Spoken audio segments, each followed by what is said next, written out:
नमस्कार। स्वागत है हमारे पॉडकास्ट चैनल गांव की गूंज में। आज हमारे साथ एक ऐसे युवा नेता हैं जो किताबों की दुनिया से निकलकर सीधे गांव की चौपाल तक आए हैं। इनकी पहचान सिर्फ एक नेता की नहीं बल्कि एक गहन विचारक की भी है। हम बात कर रहे हैं घोघरा ग्राम सभा के युवा प्रधान प्रतिनिधि श्री मंतोष शर्मा जी की। मंतोष जी ने युवाओं में एक अच्छी खासी अपनी पहचान बनाई है। साथ ही उन्होंने घोघरा गांव को प्रगति का एक नया रास्ता भी दिया है। यह खुद राजनीति विज्ञान से पीएचडी कर रहे हैं और शिक्षा के लिए लोगों को जागरूक भी कर रहे हैं। तो बहुत बहुत स्वागत है मंतोष जी आज का हमारे पॉडकास्ट चैनल में। बहुत बहुत धन्यवाद सर, आपने इस मंच पे लाने का हमें जो निमंत्रण दिया, जिससे मैं अपने ग्राम सभा के साथ साथ अन्य आसपास के लोगों को बता सकूं कि ये गांव की गूंज जो है हमारे लिए ही नहीं, हमारे जैसे आने वाले युवाओं के लिए है। इसके लिए आपको बहुत बहुत धन्यवाद देता हूं। बहुत बहुत धन्यवाद आपको भी कि आप हमारे कार्यक्रम में आए और अपने व्यस्ततम समय में से हमारे लिए भी आपने समय निकाला है। खैर, हम पॉडकास्ट की शुरुआत आपके शिक्षा से ही करना चाहेंगे। आप वर्तमान में राजनीति विज्ञान में पीएचडी कर रहे हैं और साथ ही साथ इतने बड़े ग्राम सभा की जिम्मेदारी भी संभाल रहे हैं। तो इन दोनों में आप सामंजस्य कैसे बिठा पाते हैं? जी सर, बताना चाहता हूं कि पीएचडी की पढ़ाई और प्रधान प्रतिनिधि की जो जिम्मेदारी है, ये दोनों मेरे लिए बोझ नहीं है। यह एक हिस्सा है हमारी, जिसको लेके मैं आम जनता के बीच चल रहा हूँ। जो मुझे पढ़ाई में मिला नीति और नियम के बारे में, वो मैं राजनीति के माध्यम से अपने गांव में लोगों के बीच उतार रहा हूँ कि ताकि सरलता रूप से लोगों को पता चल सके कि राजनीति क्या चीज़ है और पढ़ाई क्या चीज़ है। पढ़ाई की जो मूल्य है मैं जमीनी स्तर पे उतार रहा हूँ। यानी आप सैद्धांतिक राजनीति को व्यवहारिक राजनीति में परिणत कर रहे हैं। जी सर। तो जो भी आपने शिक्षा ग्रहण किया राजनीति से और जो गंवई राजनीति होती है, तो दोनों में अंतर क्या है? दोनों में सर एक समान अंतर है। जो किताबों में पढ़ाया जाता है वो नीति नियम सुव्यवस्थित होता है, लेकिन जो जमीनी राजनीति होता है उससे अलग होता है। ये इससे हम लोग दूर नहीं जा सकते हैं। जैसे कि गांव की जो राजनीति होती है वो बिरादरवार होता है, जातिवाद होती है और पटीदारवाद होता है, ताकि इन लोगों का सामंजस्य बैठाना बहुत कठिन काम होता है। ये इसीलिए गांव की राजनीति या फिर जमीनी से जुड़ना और पढ़ाई का स्तर लेवल बनाना बहुत कठिन काम है, जिससे हम बस ये कर सकते हैं कि जो पढ़ाई हमने किया है या फिर जो युवा पढ़ाई कर रहे हैं उसको अपने मतलब लोगों के बीच में कैसे उतारना है, वो सिर्फ हमें किताबों में बताया जाता है, लेकिन जमीनी स्तर की लड़ाई अलग है, जिससे हम लोग लड़ के एक नेता बनते हैं, कोई विधायक बनता है, कोई सांसद बनता है, कोई जनप्रतिनिधि मतलब करते हैं लोग। तो राजनीति में आने का विचार आपका कब बना है? सर, ये तो हमारे जैसे युवा के लिए क्वेश्चन सही है।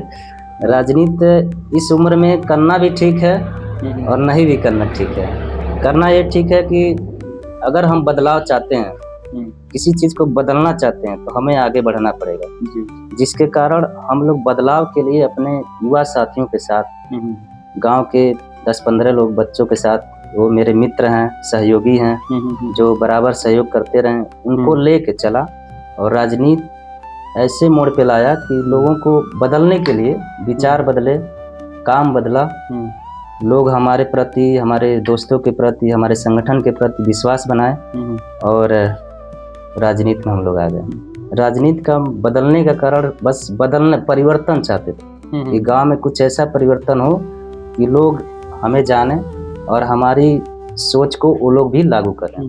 देख, कोई पिन पॉइंट, क्योंकि जब आप राजनीति में आए तो मैं पूछना तो बहुत ज्यादा दिन से चाहता था कि आखिर कोई तो एक पिन पॉइंट रहा होगा जहाँ से आपने सोचा कि यार ये लोग नहीं कर पा रहे हैं, हम लोग कर रहे हैं। आखिर वो पिन पॉइंट क्या था जहाँ से मतलब प्रेरणा जगी, आपने ग्रुप बनाया, आपके सहयोगी लोग साथ में आए, बहुत मेहनत की और चुनाव आप पहली बार में जीत भी गए।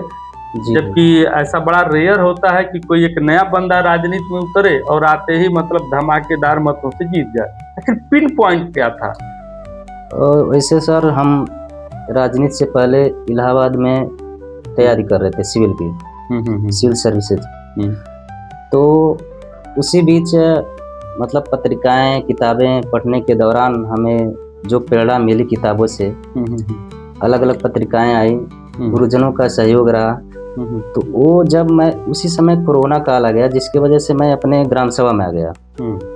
ग्राम सभा में आने के बाद देखा कि लोगों का कहीं नाले डिस्टर्ब है, कहीं सड़क डिस्टर्ब है, जिसको आने जाने में दिक्कत हो रही है।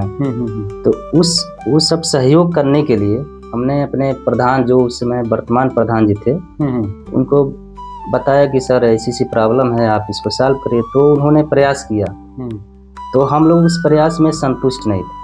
अच्छा। फिलहाल मैं नहीं था। तो लोगों को बताया कि हम लोग एक साथ आएं, सभी युवा एक साथ आएं, कुछ परिवर्तन करें, ताकि हम उनसे बेहतर कर सकें और बेहतर करने का परिणाम मिल सके और लोगों को लगे कि हाँ ये इनसे बेहतर है और होना भी चाहिए। तो आपके गांव में जो मूल समस्या थी उस समय नाली और सड़क थी। जी।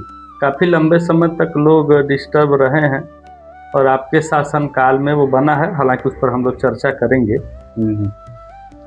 तो किन दोस्तों ने आपको, क्या उनका नाम लेना चाहेंगे? जी जरूर, वो लोग भी चाहेंगे। जो सहयोगी हैं उनका नाम तो जरूरी है। जी बिल्कुल। हमारे साथ के हैं सहयोगी निर्मल चंद निषाद, दीपचंद प्रसाद, अभिनंदन सिंह, नौशाद अली, सतेंद्र सिंह, टोनू पांडे, गोलू पांडे, अखिलेश पांडे, मोनू सिंह, मंतोष यादव और भी तमाम हमारे जो दोस्त हैं, राम ललित। इस तरह के हम लोग 15-20 लोग थे जो लोग एक साथ हम लोग आए। और सबका विचार का सामंजस्य रखना इस युग में बहुत कठिन काम है। और 15 लोगों का जो सोच था हमारे सोच से मैच कर रहा था और इसी मैच की वजह से हम लोग एक संगठन बनाया और संगठन को आज हम 5 साल पूरा कर रहे हैं, साथ साथ चल रहे हैं। किसी को कोई भी कठिनाई आती है, चाहे हमको आती है चाहे उनको आती है, तो अपनी समस्या व्यक्त करते हैं, उस पर हम लोग मसला हल करते हैं। चाहे वो कोई भी, चाहे पंचायती राज का ग्राम सभा में कोई मैटर हो या कोई विकास में कोई बाधा हो या फिर उनके साथ कहीं जाने का प्रावधान हो, तो हम लोग एक दूसरे से विचार करके कर लेते हैं। लेकिन इस 5 साल के पड़ाव में मैं ये भी कहना चाहता हूँ कि समय बराबर नहीं होता है। जैसे पहले 5 साल हम लोग एक साथ थे, लेकिन अब जब 5 साल बाद परिवर्तन तो होना है। किसी की शादी हो गई, किसी के बच्चे हो गए, किसी को जॉब के लिए जाना है, किसी को पढ़ाई के लिए जाना है, तो ये सब अब कठिनाइयों के रूप में हम लोग बदल रहा है। लेकिन फिर भी हम लोग का विचार एक ही, हम लोग कहीं रहें, सिद्धांत वही होना चाहिए, विकास के प्रति, बदलाव के प्रति। और जब मैंने गांव के कुछ लोगों से चर्चा किया, जैसा कि आपने मुद्दा उठाया कि मैं इसीलिए आया क्योंकि गांव में जो नाली की समस्या थी, सड़क की समस्या थी जी, तो आपके शासन में भी काफी दिनों तक सड़क नहीं बनी और वो लोग कह रहे थे, जैसे कि मैंने बात किया कि सड़क तो बनी लेकिन उनके प्रयास से नहीं, वो तो विधायक जी ने बनवाया है।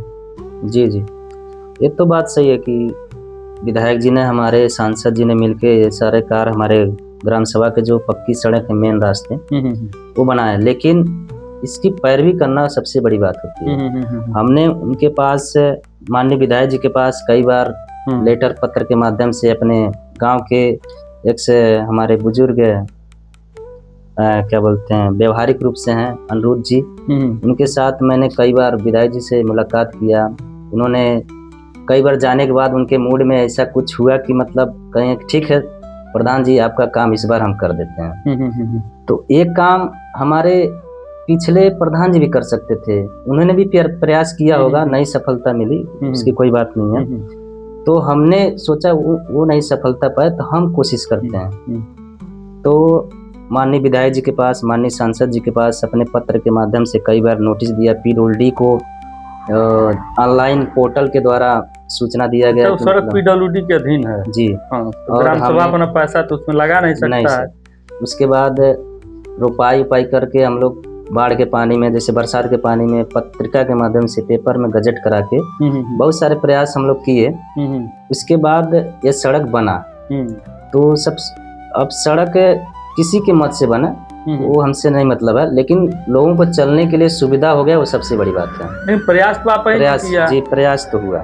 जो लोग आरोप लगा रहे हैं वो लोग तो प्रयास किए नहीं। अगर वो भी प्रधान होंगे तो वो अपने बजट से नहीं बनाएंगे, वो भी सोचेंगे कि सांसद जी बना दें, जिला अध्यक्ष बना दें या फिर विधायक जी बना दें। तो वही प्रयास हमने भी किया और कोई भी रहेगा तो वही प्रयास करेगा। लेकिन पूरा क्यों नहीं बना? जैसे जो दूसरा सड़क है जो अहिरौली बोदरवार, वहां तक वो सड़क क्यों नहीं गया? ऐसा है सर, जब वो उधर का जो बना है रोड, वो क्या बोलते हैं जिला पंचायत से बना है और इंटरलॉकिंग हुआ है। इंटरलॉकिंग के वजह से गवर्नमेंट पीडब्ल्यूडी इंटरलॉकिंग जब देखती है तो उस सड़क को नहीं बनाती है, या फिर उस इंटरलॉकिंग को उजाड़ दिया जाए, उसके बाद वो लोग रिपेयर या फिर नए सिरे से बनाएंगे। तो यही एक बाधा थी, वो मतलब उनके बताने के अनुसार हम बता रहे हैं, हमें उतनी जानकारी इस मैटर में नहीं है। फिर भी हमने प्रयास कर रहे हैं कि मतलब जो एक रोड हमारे अहिरौली बाईपास रोड से जुड़ रही है उसको बनाने का प्रयास कर रहे हैं। हम काफी दिनों से सोच रहे हैं कि उसको बनाया जाए, लेकिन नहीं बन पा रहा। मुझे भी कभी कभी मैं जाता हूँ तो बेसिकली सुविधा होती है, और उधर के लोगों से मैं इस मुद्दे पर बात किया तो वो लोग लगभग सबको दोषी ठहरा रहे थे इस मुद्दे को लेकर के, कि खास करके प्रधान जो है आपके टोले से हुए लोग, उस टोले से प्रधान कोई हुआ नहीं। तो उन लोगों का आरोप था कि चूंकि हम लोग इस टोले के हैं शायद इसलिए लोग उपेक्षा कर रहे हैं। तो मैं यह उम्मीद करूं कि आपके ही काल में वहां तक कम से कम इंटरलॉकिंग का ही कार्य दोबारा हो जाए। उसी बात को लिए मतलब मैं तो बनाने को पहले ही बना सकता था। पहले मैं आरसीसी के लिए मापन किया, एस्टिमेट बनाए, तो वहाँ के जो कुछ मैटर है नाली से संबंधित, तो वहाँ जो गुप्ता परिवार कुछ लोग हैं वहाँ पे, उन लोगों की नाली निकासी नहीं हो रही, वो लोग सड़क पे ही पानी बहवाते हैं। उनके लिए गड्ढा भी बोला गया कि गड्ढा खोद के आप बना लीजिए 100 फीट, ताकि सड़कों पे पानी ना लगे। फिर भी वो लोग जागरूक नहीं हुए, हम लोग भी प्रयास किए, तो वो लोग बोल रहे हैं नहीं, जब तक नाली नहीं बनेगा आप सड़क मत बनाइए। तो हम इस बार विचार किए हैं कि सीसी रोड ना होकर इंटरलॉकिंग बन जाए, कि ताकि आपको जब जरूरत हो नाली की तो बीच रास्ते से कोई भी प्रधान रहे, चाहे हम या कोई आने वाला हो, तो बीच रास्ते से नाली निकाल के अपना ड्रेन में कर। उधर तो बहाव है नहीं, तो जाएगा कहाँ पानी? वही समस्या है, उधर जाने के बाद लोगों का जमीन आ जा रहा है। नाली अगर मान लीजिए आप बनवा भी दें तो मुझे तो नहीं लगता कि उधर कोई ऐसा बड़ा पोखरा है या फिर ऐसा। नहीं, उधर सर साइड में एक ड्रेन है। ड्रेन जो है अहिरौली बाईपास रोड से टच कर रही है। अगर हम इंटरलॉकिंग बनाते हैं और बीच रास्ते से उतना हाइट मेंटेन करेंगे तब वहां तक जाएगा। मतलब इसमें लगभग पूंजी अधिक लंबा खर्च आएगा, बजट ज्यादा आएगा, जिसके वजह से वो नहीं बन पा रही। फिर भी हमने सोचा है कि इंटरलॉकिंग बन जाए, बाद में नाली जब जरूरत तब तक कुछ तो सुविधा हो जाए आने जाने। तो इसके लिए हमने ब्लॉक पे इसके लिए प्रस्ताव दिया है और बजट आने के बाद मैं उस पर कार्य भी करना शुरू करूँगा। उम्मीद करूँ कि आपके ही कार्यकाल में, इसी कार्यकाल में बनाने की सोच रहे हैं। गांव में आपने पुस्तकालय बनवाया और डिजिटल लाइब्रेरी भी मैं कह सकता हूँ, उसमें कुछ किताबें भी हैं। जैसा कि मैं गया तो नहीं, लेकिन आपके फेसबुक पोस्ट से मुझे पता चला, इस बारे में भी मैंने कुछ युवाओं से चर्चा भी किया जी। तो ये प्रेरणा कहाँ से मिली आपको? क्योंकि अगल बगल के किसी गांव में, जहाँ तक मैं जानता हूँ, इवन बोदरवार में भी पुस्तकालय की सुविधा उपलब्ध नहीं। हाँ सर, ये तो दिलचस्प बातें हैं। हमने डीडी यूनिवर्सिटी से पढ़ाई की है जी, और वहाँ पे बृहद लाइब्रेरी है, जिसमें हम पढ़ाई के दौरान सोचा कि यहाँ पे ऐसा अगर व्यवस्था है तो ये व्यवस्था छोटे रूप में अपने ग्राम सभा में हो सकता है, जिससे जो सामग्री हमें यूनिवर्सिटी दे रही है उतनी बड़ी सामग्री तो हम नहीं प्रोवाइड कर सकते, लेकिन एक जागरूक के माध्यम से बच्चों को एक दिशा दे सकते हैं कि आप अपने घर पे नहीं पढ़ पा रहे हैं, सुटेबल नहीं है, तो आप ग्राम सभा के पंचायत में जाके लाइब्रेरी के जो हम रूपरेखा तैयार किया है उसमें बढ़ के आप पढ़कर अपना व्यवस्थित रूप से पढ़ाई कर सकते हैं। उसमें इन्वर्टर भी है बस, और क्या बोलते हैं नेट की सुविधा भी है। अगर बच्चे उसमें जाते तो हम उसमें नेट का रिचार्ज कराते और अपना भी सुविधा लेते।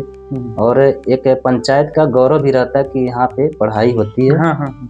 और अगल बगल के गांव के बच्चे भी आ सकते हैं, मुझे कोई आपत्ति नहीं है, ना फिर मेरे ग्राम सभा के किसी जनता को आपत्ति है, जहाँ तक मुझे आशा है। और यही कारण है कि लाइब्रेरी का बारे में सोचा, ताकि अगर वो घर में नहीं पढ़ पाते तो वहाँ पे पढ़ने की सुविधा पुस्तकें भी थी, ऑफलाइन पुस्तकें? जी, मेरे पास पुस्तकें भी हैं। कितनी संख्या होगी? लगभग 120 विभिन्न विषयों की।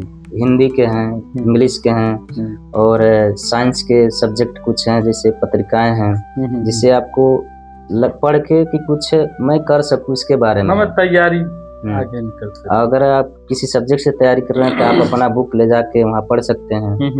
और ट्यूशन करना चाहते हैं तो ट्यूशन करवा सकते हैं, कोई सर या फिर आपके कोई भी मतलब जागरूक लग रहे हैं उनको लेके जाइए, पढ़िए, कोई दिक्कत नहीं है। तो वर्तमान में लाइब्रेरी बंद है? क्योंकि एक यूजर ने सवाल किया था मुझसे फेसबुक पे, नाम तो मैं नहीं लेना चाहूँगा, वो कह रहे थे कि लाइब्रेरी बंद है, तो पूछिएगा कि क्यों बंद है। हाँ सर, लाइब्रेरी बंद नहीं है। अगर किसी भी व्यक्ति को या किसी भी बच्चे को लाइब्रेरी में पढ़ने की आवश्यकता महसूस कर रहे हैं तो हमसे चाबी लें, जाएं, हम उसमें सारी व्यवस्था करेंगे, लाइट का, साइड का, सब कुछ। बात बंद होने की क्या, कुछ मामूली सी विवाद होने के कारण बच्चे जाने में डरने लगे, लेकिन इस चीज को, विवाद को हम खत्म कर दिए हैं। आप कोई भी बच्चा आके वहाँ पे पढ़ाई कर सकता है, और हम उनके सिक्योरिटी में भी रहेंगे और सोच रहेंगे। तो यानी हमारे चैनल के माध्यम से कह रहे हैं कि फिर से लोग जाकर के पढ़ाई करें, सुविधा उनको पूरी दी जाएगी जी। जब विवाद है, उस विवाद को आपने लगभग खत्म कर दिया है? खत्म हो गया है। मैं एक व्यक्ति से बात किया तो उन्होंने बताया कि गांव में जो सरकारी हैंडपंप है और पेयजल की समस्या काफी गंभीर है जी। उसको हल करने के लिए आपके पास तत्काल में क्या योजना है, और ये समस्या आई क्यों? ये सर समस्या प्रशासनिक मद के अनुसार आई है। जैसे कि हमारे ग्राम सभा में बहुत सारे सरकारी हैंडपैप हैं और ये लगातार बिगड़ते रहते हैं। अच्छा। जिसका इस चुनौती का सामना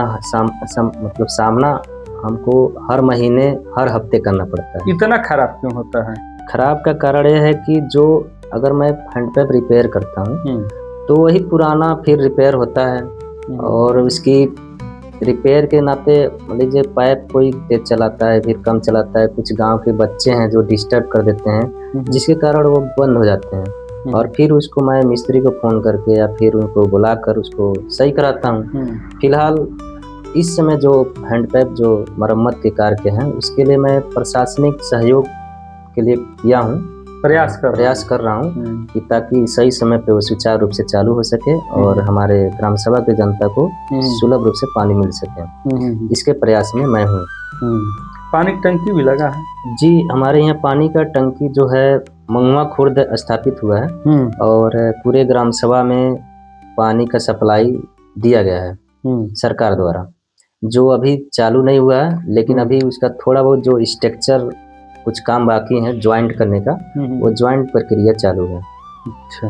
मतलब 2026 के आसार में वो चालू होने की संभावना है, मार्च तक। अच्छा, जो सरकारी काम आप लोग कराते हैं जी, उसमें क्या नौकरशाही बाधा बनती है?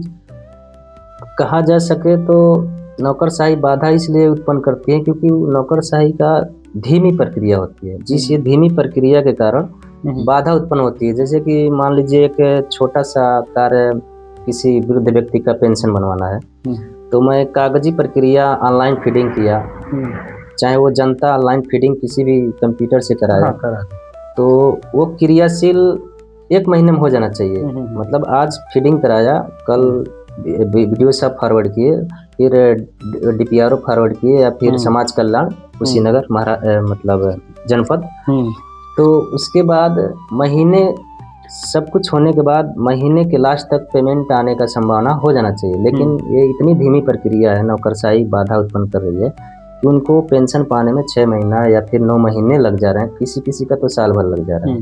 तो ये अगर नौकरशाही बाधा, धीमी प्रक्रिया हटा दे, कार्यशील तेज कर दिया, तो कोई बाधा नहीं हो सकती है।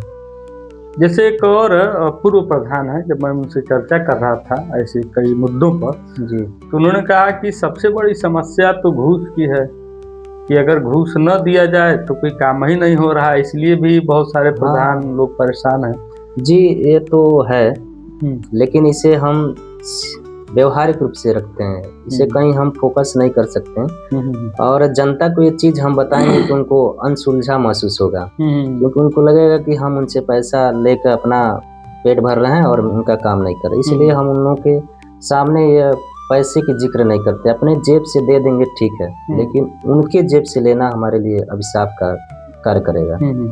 इसलिए थोड़ा देरी प्रक्रिया चलती है, लेकिन अंततः वो काम होता है। थोड़ा धीमा होता है लेकिन होता है। ठीक। बहुत सारे लोग आरोप भी लगाते हैं प्रधानों पर भी कि वो लोग भी चूंकि आरोप लगाते हैं कि नौकरशाही पैसा लेती है, तो आम जनता से भी ले लेते हैं। हाँ, ये तो है सर, होता है। हम लोग की फील्ड में भी होता है कि जैसे कि अगर आगे की प्रक्रिया पैसे ना ले तो हम जनता से पैसा क्यों लेंगे। आपने एक दल बनाया था, युवा दल जी, चुनाव से पहले, तो युवा दल का गठन कैसे हुआ और आपने गांव में एक अच्छी पहचान कैसे बनाई आपके दल ने कि लोगों ने आपको पहली बार में ही चुन लिया? जी सर, ये एक जैसे कि हमारे मित्र हैं दीपचंद प्रसाद, और इनके सहयोग से मैं जैसे आप हमसे बात कर रहे हैं वैसे हम लोग व्यवहारिक बात कर रहे थे, तो धीरे धीरे हमारे दिमाग में आया कि ऐसा कुछ किया जाए कि हम लोगों के बीच में आए और उनकी जो परिवर्तन करने का जो स्वभाव है उसे हम लोग कर सकते हैं। तो 25 जनवरी 2019 को हम लोग युवा दल संगठन बनाया, स्कूल के प्रांगण में सभी बच्चों को, प्राइमरी वाले में जी, इनविटेशन दिया गया कि आप लोग 25 जनवरी को उपस्थित होइएगा और एक ग्राम सभा के लिए युवाओं को संगठित करने के लिए एक ग्रुप बना रहे हैं हम लोग। तो सभी प्रतिभागी जितने भी इच्छुक थे आए 60-65 लोग। तो उसके बाद बनने के बाद एक हफ्ते मतलब 4-5 दिन बीते, तो लोगों को, गांव के लोगों को ये लगा कि अब ये लोग क्या करेंगे, इसके बाद इनकी कहानी खत्म है। तो हम लोग ने सोचा क्या किया जाए कि मतलब, अच्छा, गांव वालों को पहले से पता था कि यह युवा दल बन रहा है? मतलब जब हमने फेसबुक पे पोस्ट किया, अच्छा, तो लोगों के अंदर ये होने लगा कि ये चीज क्या हो रहा है। तो फिर हम लोग जब संगठित किया, लोगों को एक कैंपस में लाए और अपनी बात विवाद किए, और उनसे जो बोला गया कि कोई भी ग्राम सभा का कोई भी काम हो आप लोग हमसे कहिए या फिर अपने भाई लोगों से कहिए, वो लोग हमारे तक लाएंगे या फिर हमारे दोस्तों तक लाएंगे, तो उससे विचार किया जाएगा, उसके साथ काम किया जाएगा। तो व्हाट्सएप से सबको जोड़ दिया गया। जोड़ने के बाद उसमें एक क्वेश्चन आया कि इनकी एक व्यक्ति है, कुछ समुदाय है 10-15 घर का, उनकी नाली की बहुत समस्या है। अच्छा, तो किस टोले पर? बड़े टोले पे। अच्छा, तो उसमें 2-3 लोग मुसलमान थे और साहनी परिवार के लोग थे, 5-6 लोग, जिनकी नाली का विवाद कई वर्षों से चला आ रहा था। उस पर हम लोग अपने मित्रगण से विचार किया कि भाई इस पे काम होना चाहिए, क्योंकि हम लोग इसी के लिए आए हैं और इसके सहयोग से ही हम लोग आगे भी बढ़ेंगे, लोगों के नज़र में आएंगे कि मतलब हम लोग कुछ किए हैं। तो नाली के प्रावधान के लिए हम लोग निर्मल से कहे कि भाई निर्मल जी आप इस पे सहयोग करिए। तो हम लोग संगठित हुए और अपने हाथ से कुदाल फावड़ा लेके खोदना शुरू किए और सबको हम लोग मिलाए। जो लोग भी मतलब विवाद कर रहे थे कि नहीं निकलेगा, ऐसा है वैसा है, हमसे उनसे नहीं पड़ती है, तो उनको मिलाया गया। तो उन लोगों को हम लोग मना कर नाली का काम समाप्त किया गया। मतलब नाली लगाकर पाइप बकायदे उसको ढक कर काम को समाप्त किया गया, जिससे कि हमारे ग्राम सभा में हम लोग के प्रति विश्वास जगने लगा कि हम लोग कुछ कर सकते हैं। उसके पहले कोई प्रयास नहीं किया था उसको बनवाने के लिए? इसके पहले बहुत प्रयास किया गया था, जैसे थाना, पुलिस, एसडीएम सभी लोग आए थे और कई प्रधान से मतलब मुकाबला हो चुका था, लेकिन नहीं हो पा रहा। तो हम लोग, प्रधान जी तो सहयोग किए होंगे हमें नहीं पता, लेकिन हम लोग अपने तरफ से सहयोग करके आप लोग सामंजस्य बनाने में सफल है वहाँ। जी, वही सफलता हम लोग की आज ये गांव ताकत में दिखा आपको एक रहा। नायक के तौर पर प्रस्तुत किया। हाँ, और जब हम लोग युवा दल संगठन बनाया तो हमारे ग्राम सभा के कुछ ऐसे लोग थे जो ये बोल रहे थे कि ये लोग कुछ नहीं कर पाएंगे, ये सिर्फ आज बना है कल टूटना है, क्योंकि कई लोग तोड़ने वाले आ जाते हैं और तोड़ने की कोशिश भी किए लोग। कई लोग ग्रुप से निकाले गए, कई संगठित लोग करके हमारे संगठन को तोड़ने की कोशिश किया है। प्रयास रहे लेकिन उतनी प्रयास उनकी सफलता हासिल नहीं, आज भी है लेकिन सफलता हासिल होने में नाकाम।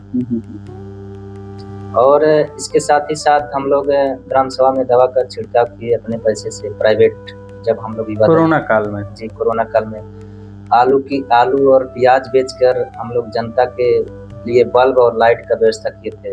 अच्छा। वो वक्त अलग था। नहीं, वो कहानी थोड़ा विस्तार से बताइए, आलू प्याज वाली।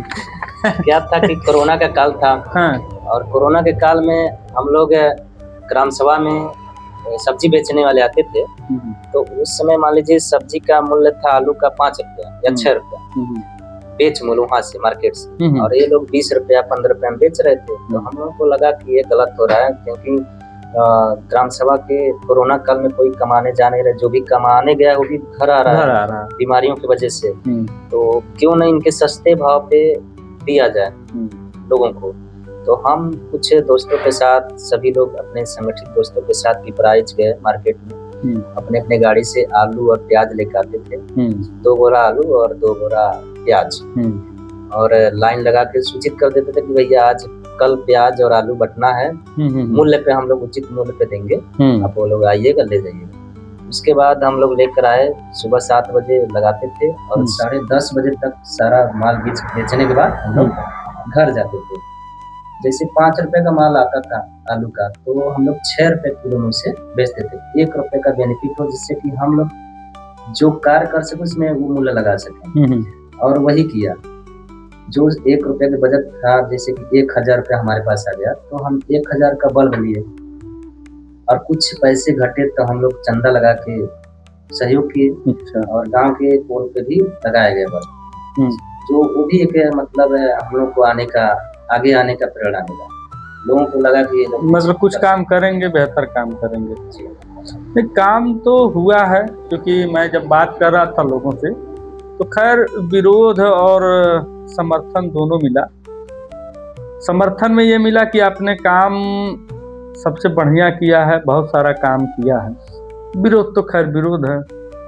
तो आपने अपने कार्यकाल में किन किन कार्यों को किया जो सबसे महत्वपूर्ण रहे?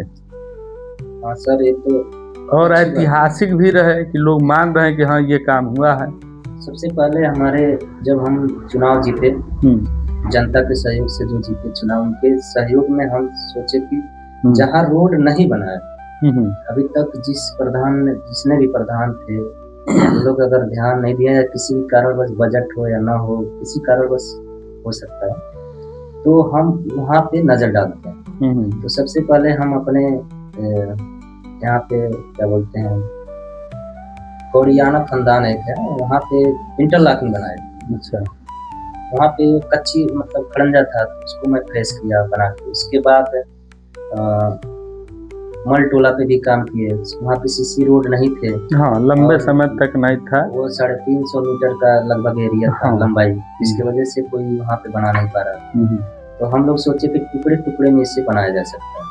तो पहले 100 मीटर का हम अपने ग्राम पंचायत के माध्यम से बनाए। उसके बाद जिला पंचायत विधायक निधि से उसको भी बनवा दिया गया, उनसे विधायक जी से आग्रह करके। तो सबसे पहले हम लोग मुमताज अली के घर से और अनिल यादव के घर तक इंटरलॉकिंग का कार्य किया, क्योंकि वहाँ पे खड़ंजा था और अभी तक कोई भी मतलब वहाँ पे पक्की सड़क अच्छी खासी नहीं थी, पानी भी लग रहा था। उसको मैं प्राथमिकता देकर पहले और सबसे पहला काम कराया।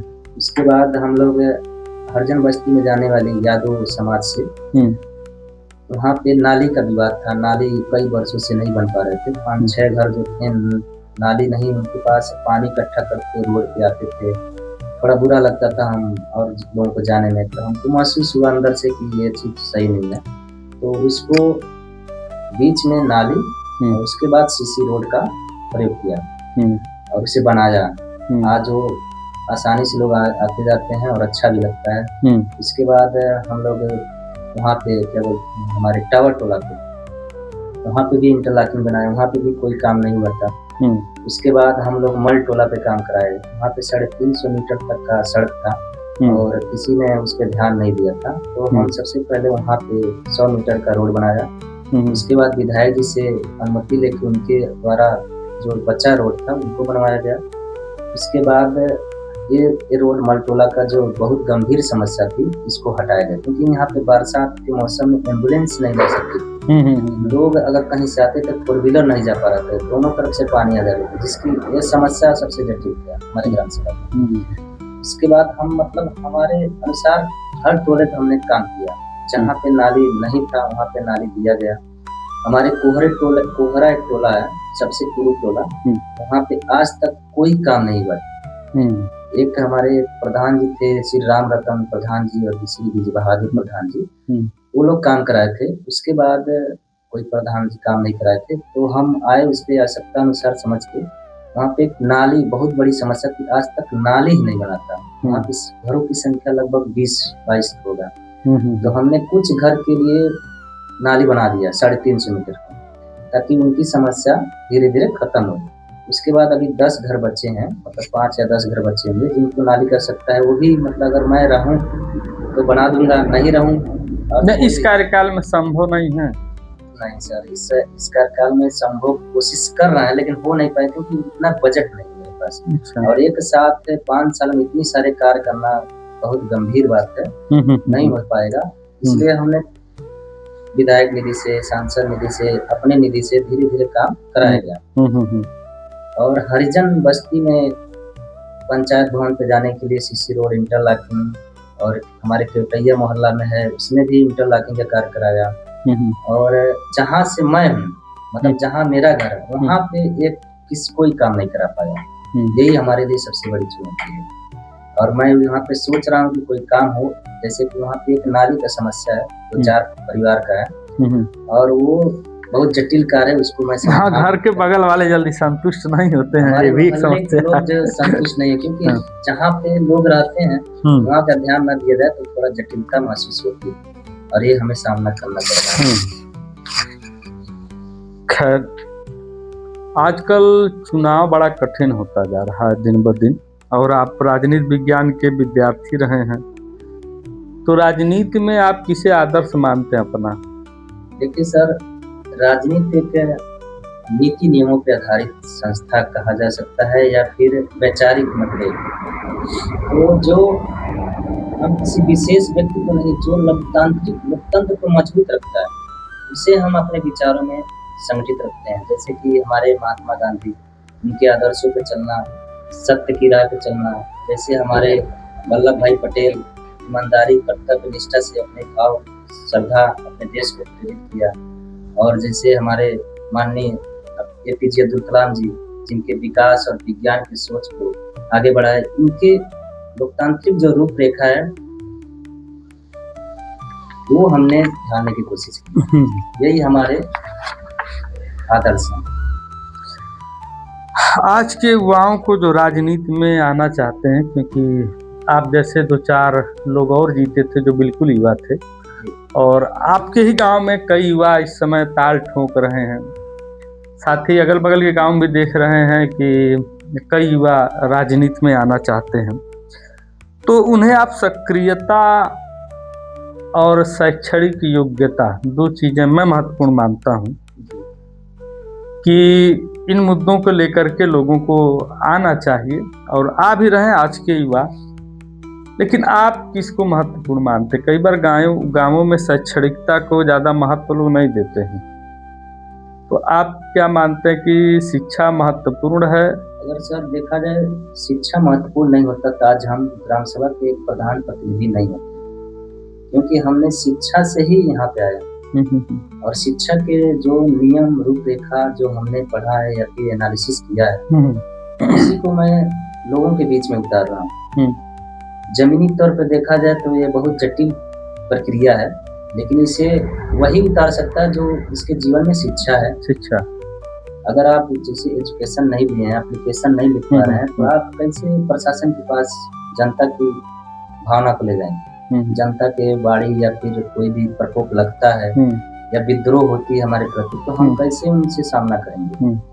अगर हम शिक्षित नहीं हैं तो फिर हमें एक असिस्टेंट की जरूरत पड़ेगी, किसी ऐसे शिक्षित व्यक्ति की जरूरत पड़ेगी जो मुझे सलाह देगा, तो मैं उस कार्य करूँ। तो क्यों ना मैं खुद सलाह बनूं और अपना सलाह लोगों के अंदर बांटूं, ताकि उनको लगे कि हाँ ये कुछ कर सकते हैं। शिक्षा महत्वपूर्ण है, उसके बाद कोई काम मत। लेकिन गंवई राजनीति में या किसी भी राजनीति में मैं देख रहा हूँ कि आजकल लोग जाति के आधार पर चुन रहे हैं जी, धर्म के आधार पर चुन रहे हैं। अगर शिक्षा को तो मतलब कोई वैल्यू नहीं दे रहा है। हालांकि मैं भी मानता हूँ कि शिक्षित होना बहुत जरूरी है, और ऐसे व्यक्ति को आप सामने ले आइए कि जो पूर्ण रूप से शिक्षित हो। देखिए सर, जाति प्रक्रिया और जो गंवई जो रवैया है, अगर आपने विकास किया है तो जात वहाँ से हट जाएगी। अगर आप विकास कार्य में भागीदारी किए हैं ग्राम सभा के प्रति या फिर किसी के भी प्रति, वहाँ जाति छूट जाएंगे, जो मुठभेद है वो भी छूट जाएंगे। इसीलिए विकास सबसे आगे है, जाति सबसे पीछे है। अगर आपके पास विकास है तो सब कुछ है। आगामी राजनीति की तैयारी करेंगे? आगामी की राजनीति की बात किया जाए तो ये भी एक जटिल प्रक्रिया है सर। इसे आसानी से नहीं लिया जा सकता है, क्योंकि हमारे ग्राम सभा में पूर्व प्रधान जी भी हैं, हमारे युवा साथी जो हमारे साथ वो लोग भी हैं, और 2-3 प्रत्याशी उभरने वाले हैं, जैसे हमारे संतोष बीडीसी हैं और हमारे विनय सिंह हैं, और कुछ उम्मीदवार आने वाले हैं जो हमें नहीं पता, आ भी सकते हैं। लेकिन राजनीति अनुभव के आधार पर देखा जाए तो बिना अनुभव का राजनीति होना संभव नहीं है। लेकिन हम बिना अनुभव के राजनीति किया है, जैसे कि हमारे कोई बैकग्राउंड नहीं है, ना हमारे पिताजी, हाँ कोई रुचि भी पहले उतना नहीं था, ये तो एक अचानक से शुरू हो गया। मेरे बड़े भैया हैं संतोष जी, उनके अंदर भी कोई राजनीति की भावना नहीं है, लेकिन उनके अंदर प्रेरणा देने की भावना है। वो चाहते थे कि मतलब कोई ऐसा कुछ करे कि अलग अलग है। उनकी एक सीख हमें अच्छी लगी, मतलब उन्होंने बताया कि ऐसा कुछ करो कि लोग जाने आप जन्म लिए हैं तो कुछ करके जाओ, ये नहीं कि आए हो फिर जिस तरह आए उसी तरह चले जाओ। ये उनकी मुझे सिद्धांत बहुत अच्छा लगा और मैं उसमें फॉलो भी करता हूँ। लेकिन शैक्षिक दुनिया में थोड़ा सा हम उनसे पीछे हैं, जो उन्होंने किया वो हम नहीं कर पा रहे हैं, बस यही अंतर है। अब तो और व्यस्तता बढ़ गई तो जाहिर सी बात है कि आगे बढ़ना काफी कठिन हो जाएगा। ये कठिनाई तो है, लेकिन जीवन जीने के लिए, कुछ पाने के लिए कुछ तो करना ही पड़ेगा। तो मुझे लगता है कि आपका जो भी अगला चुनाव होगा वो काफी कठिन होगा, क्योंकि एक युवा प्रवाह के बाद अब आप मान रहे हैं कि आप भी उसी ढर्रे पर चल रहे हैं। लोगों का मानना है, मेरे अपने विचार नहीं है, आप भी उसी ढर्रे पर चल रहे हैं जिस पर कि पिछले लोग चल रहे थे। नहीं सर, ये नहीं कहा जा सकता है। हम उस ढर्रे पे नहीं, हमारी कुछ मजबूरियां हैं जो लोगों को लग रहा है कि हम उसी ढर्रे पे हैं, ऐसा कुछ नहीं है। क्योंकि चुनाव नजदीक है और हर एक पॉइंट लोगों के सामने तर्क संगत हम नहीं कर सकते, क्योंकि ये जो मुहिम है 3, 4 या 6 महीने की, बहुत ही उथल-पुथल का माहौल है और लोगों को लग रहा है कि हमें मतलब हम शिथिल पड़े हुए हैं, पहले के जैसे नहीं हैं। ऐसा कुछ भी नहीं है, हम अपनी विचारधारा समय के अनुसार बदलते रहते हैं। हमारा जब समय आएगा तो फिर हम उसी विचारधारा से आएंगे जिस विचारधारा से 2019 से हम आ रहे हैं। हम मानते हैं कि हम कुछ महीनों से 2-3 महीने से शिथिल हैं, लेकिन इसको हम किसी कारणवश रोके हुए हैं कि हमारे आने वाली चुनाव में कोई प्रभाव न पड़े। अच्छा, मान लेते हैं कि अगला चुनाव भी आप जीत जाते हैं, ऐसी मेरी शुभकामना है, तो वो कौन सा काम बाकी है घोघरा में जो आप करना चाहेंगे? सर, काम की बात किया जाए तो बहुत सारे काम है हमारे यहाँ, फिर भी जो सबसे महत्वपूर्ण है, जो इस कार्यकाल में नहीं हो पा रहा है लेकिन अगले कार्यकाल में आप अवश्य करना चाहेंगे उसको? अभी तो हमारे ग्राम सभा में 6-7 सड़क हैं जो हमने अभी तक इस पे टारगेट किया लेकिन बन नहीं पाया। लेकिन अगर मैं अगले आगामी चुनाव में फिर आते हैं, जीतते हैं, तो उस रोड को पहले बनवाऊंगा। दूसरा काम कुछ व्यक्ति क्या नाली नहीं है, जैसे हमारे ग्राम सभा के मेन चौराहे पे लोगों के लिए नाली की कठिनाइयां हो रही हैं। थोड़ा बहुत हमने बनवाया है, लेकिन कुछ परिवार ऐसे हैं जो सख्त जरूरत है पूरे ग्राम सभा में, उनको पहले जरूरी है। तीसरा काम ये करना चाहता हूँ कि हमारे ग्राम सभा में विवाह भवन नहीं, तो शादी विवाह के लिए हमारे स्कूल के प्रांगण में सुरक्षित नहीं है, क्योंकि चाबी मांगना, अगर मैं अध्यापक से कहता हूँ कि आज हमारे ग्राम सभा में बारात आ रही है किसी बहू बेटी का, फिर तो चाबी चाहिए, सुरक्षित रखना है सामान को, तो थोड़ा आनाकानी होता है। तो हमें लगता है कि ये सबसे बड़ी जरूरी है, क्योंकि यह गांव की जनता के लिए व्यक्तिगत हो जाए और उसमें सभी का समाधान सुनिश्चित हो जाए। उसके बाद प्ले ग्राउंड खोजना चाहता हूँ, मतलब खेलने के लिए, बच्चों को खेलने के लिए ग्राउंड नहीं मिले, क्योंकि हमारे यहाँ सरकारी जमीन ही नहीं है। एक स्कूल का फील्ड है जिसमें सारे कार्य होते हैं, चाहे विद्यालय का, चाहे कोई मंत्री संतरी या कोई भी आता है, या फिर ग्राम सभा का मीटिंग हो तो विद्यालय में होता है। छोटे मोटे बच्चे जो भी खेलना होता है वो विद्यालय में करते हैं। तो ये हमारे पुराने जो प्रधान जी लोग जो भी थे, उन लोगों की कमी के कारण आज हमारे यहाँ बड़े बड़े प्रोजेक्ट नहीं रहे, जैसे स्वास्थ्य केंद्र, जमीन थोड़ा बहुत है, स्वास्थ्य केंद्र नहीं आया, और प्ले ग्राउंड के लिए जमीन नहीं रहने की वजह से हमारे यहाँ प्ले ग्राउंड नहीं आया। हमको मिल रहा था लेकिन नहीं आता है। तो वर्तमान में तो संभव नहीं, जब तक चकबंदी नहीं लगेगी। चकबंदी के बाद जमीनें जब सरकारी छटेंगी, तब जियो नहीं आता है, तब तक तो संभव नहीं है। और दूसरी बात, आगामी चुनाव जीतने के बाद जैसे कि हमारे ग्राम सभा में कुछ बंजर जमीन है, उस चीज को हम चिन्हित करना चाहते हैं। जैसे हमारे माननीय मुख्यमंत्री जी चिन्हित कर रहे हैं कि जहाँ जहाँ सरकारी उनकी जमीन है चिन्हित कर रहे हैं कि भविष्य में लोगों के लिए फायदे के लिए। उसी तरह हम भी प्रोजेक्ट बनाना चाहते हैं, लेकिन ये संभव नहीं हो पा रहा है। अच्छा, शिक्षा के क्षेत्र में चूंकि आप बड़े सक्रिय रहे कई दिनों तक, मुझे लगता है कई वर्षों तक आपने अध्यापन कार्य भी किया, तो क्या आज के शिक्षा से आप संतुष्ट हैं? देखा जाए सर, शिक्षा सबको संतुष्ट करती है और संतुष्ट रहना ही पड़ेगा। बस तरीका यह है कि सर, अगर कोई एजुकेशन लिया है, जैसे कि हम पीएचडी कर रहे हैं और हमारे सामने रोजगार का संकट है, तो हम पीएचडी करके क्या करेंगे जब हम रोजगार ही नहीं कर पाएंगे। तो इसके लिए ऐसा कोई मतलब शासन सुव्यवस्थित नहीं हुआ कि जो लोगों को जो वादा दिया जाता है नेताओं के द्वारा वो पूरा किया जाए। इसी कारण शिक्षा बाधित हो रही है। लोग शिक्षा पे ध्यान न देकर बाहर भाग रहे हैं, अन्य अन्य प्रदेशों में अपने जॉब के लिए, परिवार चलाने के लिए, जो शिक्षा इसकी वजह से थोड़ा बहुत पीछे हो रहा है। अगर ये सक्रियता आ जाए लोगों के, नेताओं या विधायक या सांसद या फिर हमारे मुख्यमंत्री या सांसद जी के द्वारा, तो जो वादा किया जाता है, जैसे कि मान लीजिए हम अगले साल 50,000 भर्तियां ला रहे हैं किसी भी विभाग में, और उसको पूरा किया जाए तो कोई भी शिक्षा से बाधित नहीं होगा, जरूर उसको फॉलो करेगा। और उसे जब 50,000 लोगों की भर्ती होगी तो फिर अगला वैकेंसी के लिए तैयार होंगे, नहीं हुआ। चलते चलाते मंतोष जी, मैं चाहूंगा कि गांव की गूंज के माध्यम से आप अपने गांव के लोगों और इस क्षेत्र के युवाओं को क्या संदेश देना चाहेंगे?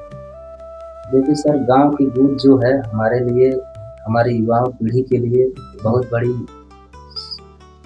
प्लेटफॉर्म है, जिसके द्वारा हम लोगों को बता सकते हैं कि हमारे अंदर कमियां क्या हैं, हमारी अच्छाइयां क्या हैं, लोगों को प्रेरित करने का कौन सा तरीका उनको आता है, या फिर जो इस प्लेटफॉर्म से हम किसानों को क्या चीज़ दे सकते हैं, क्या चीज़ बता सकते हैं कि उनको फसल में ज़्यादा मतलब उत्पाद पैदा हो, उनकी उपयोगी हिस्सा हो। इस तरह से गांव की गूंज एक प्लेटफॉर्म बहुत ही अच्छी आपके द्वारा मैं कोशिश भी कर रहा हूँ कि अगले 1-2 एपिसोड में जल्दी ही मैं किसी कृषि एक्सपर्ट आपको बुलाऊंगा, क्योंकि गांव की गूंज में होना बड़ा ज़रूरी है।